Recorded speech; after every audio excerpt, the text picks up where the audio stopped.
មានមិត្តប៉ុន្មានអ្នកពេលជីវិតធ្លា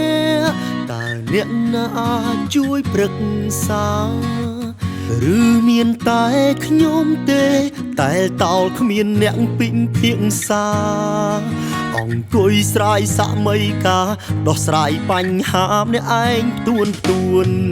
ពេលជោគជ័យមិនខ្វះមិត្តពេលជីវិតខ្ញុំធ្លាក់ដល់បាតគ្រាដែលជួបទុក្ខលំបាកបាត់មនុស្សស្មោះអស់ជុំវិញខ្លួនជឿពាក្យថារាប់អានទុកគ្នាដូចជាបងជាប្អូ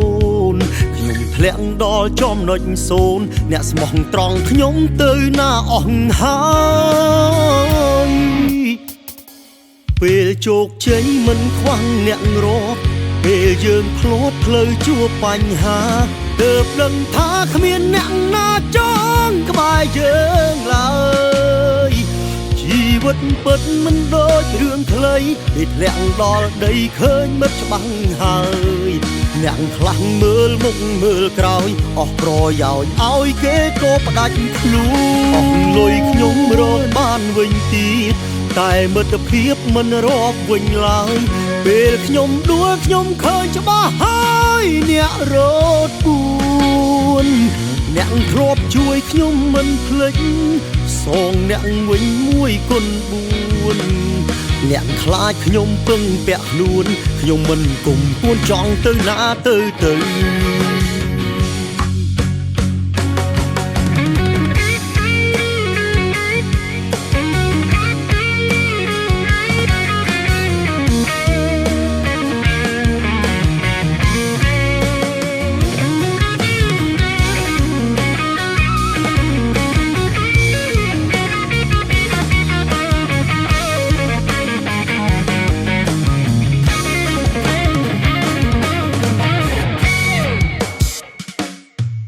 ពេលជោគជ័យមិនខ្វះមិត្តពេលជីវិតខ្ញុំធ្លាក់ដល់បាតគ្រាដែលជួបទុក្ខលំបាកបាត់មនុស្សស្មោះអស់ជុំវិញខ្លួនជឿពាក្យថារាប់អានទុកគ្នាដូចជាបងជាប្អូនខ្ញុំធ្លាក់ដល់ចំណុចសូន្យអ្នកស្មោះត្រង់ខ្ញុំទៅណាអស់ហើយពេលជោគជ័យមិនខ្វះអ្នករាប់ពេលយើងភ្លោតផ្លូវជួបបញ្ហាទើបដឹងថាគ្មានអ្នកណាចង់ក្បែរយើងឡើយជីវិតពិតមិនដូចរឿងខ្លីពេលធ្លាក់ដល់ដីឃើញមិត្តច្បាស់ហើយ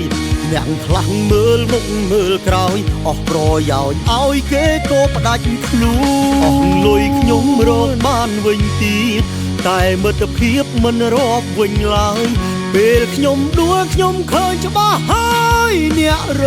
ត់ពួនអ្នកធ្លាប់ជួយខ្ញុំមិនភ្លេច